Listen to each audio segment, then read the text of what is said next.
계속해서 광주 전남권 소식입니다.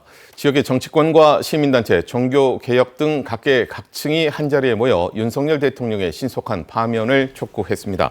강기정 광주시장과 광주 5개 구청장, 시민단체 등은 오늘 연석회의를 열고 헌재가 탄핵 선고 일정을 미루면서 국민들의 허탈감과 분노는 더욱더 커지고 있다며 헌재는 더 이상 시간을 낭비하지 말고 하루빨리 윤석열 대통령을 파면해야 한다고 촉구했습니다.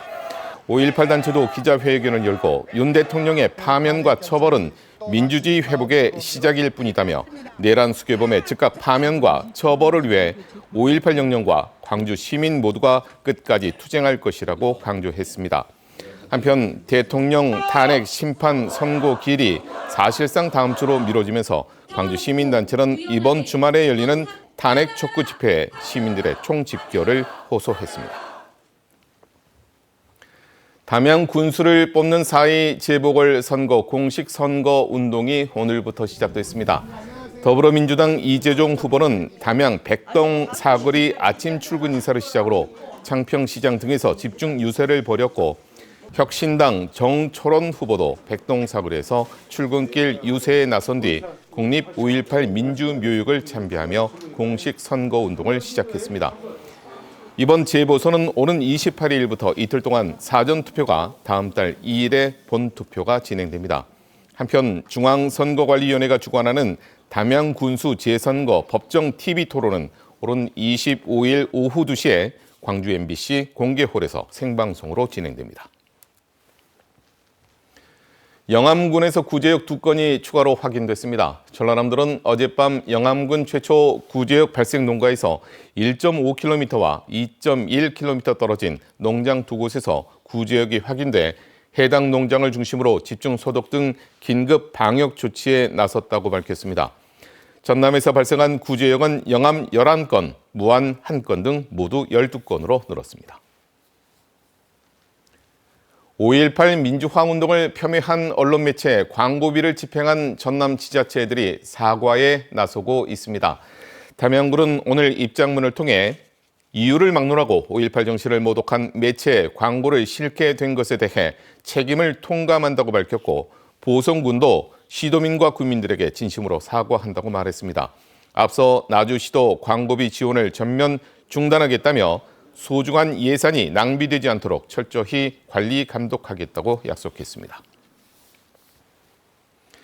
광주 서구의회 의원이 서구의회 의장이 대표로 있는 업체에 취업한 것을 두고 광주 시민단체들이 의원직 사퇴를 촉구했습니다. 광주진보연대, 민주노총 등 6개 단체가 모인 의정혁신과 지방자치 발전을 위한 시민연석회의는 오늘 입장문을 내고 전승일 서구의회 의장은 구민을 위해 일하기보다 사익 추구를 위해 동료 의원인 김형미 의원을 직원으로 채용하는 어처구니 없는 일이 벌어졌다며 의원직 사퇴를 촉구했습니다. 전국공무원노조 광주 서구 지부도 입장문을 내고 의장이 본인 업체 직원으로 의원을 취업시켜 사업권을 따내는 현실이 참 비통하다고 비판했습니다. 광주경찰청 사이버 범죄 수사대는 프로야구 티켓 등을 대량으로 구매한 뒤 웃돈을 얹어 대판 혐의 등으로 30대 남성 등 3명을 검찰에 넘겼다고 밝혔습니다.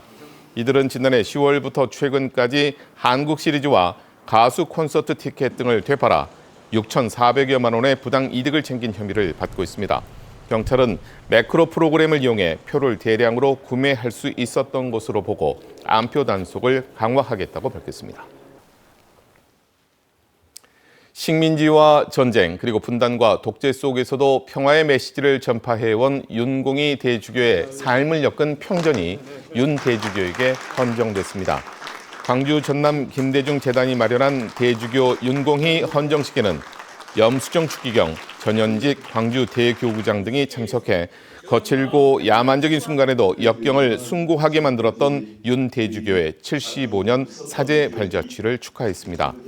윤공희 대주교는 악에 빠지는 것도 시험이라며 그러나 훌륭한 생명체는 피상구를 찾아낼 줄 알아야 한다는 메시지로 어둠 속에서도 희망과 빛을 찾는 삶을 살기를 당부했습니다.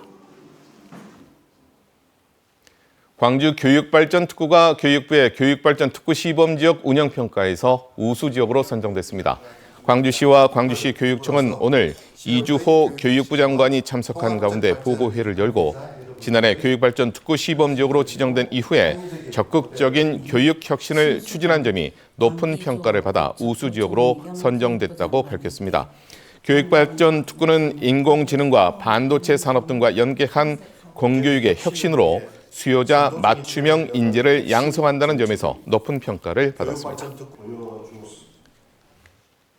지난해 광주 전남의 혼인 건수가 1년 전보다 10% 이상 급증했습니다.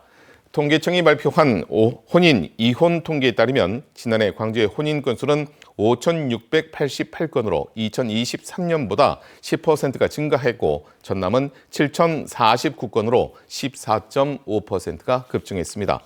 평균 초혼 연령은 광주의 경우는 남자 33.8세, 여자 31.5세였고 전남은 남자 33.5세, 여자는 30.8세였습니다. 통계청은 2차 에코붐 세대로 불리는 90년대생들이 30대 초중반에 접어든 데다 코로나19로 미뤘던 결혼 수요가 몰린 결과로 해석하고 있습니다.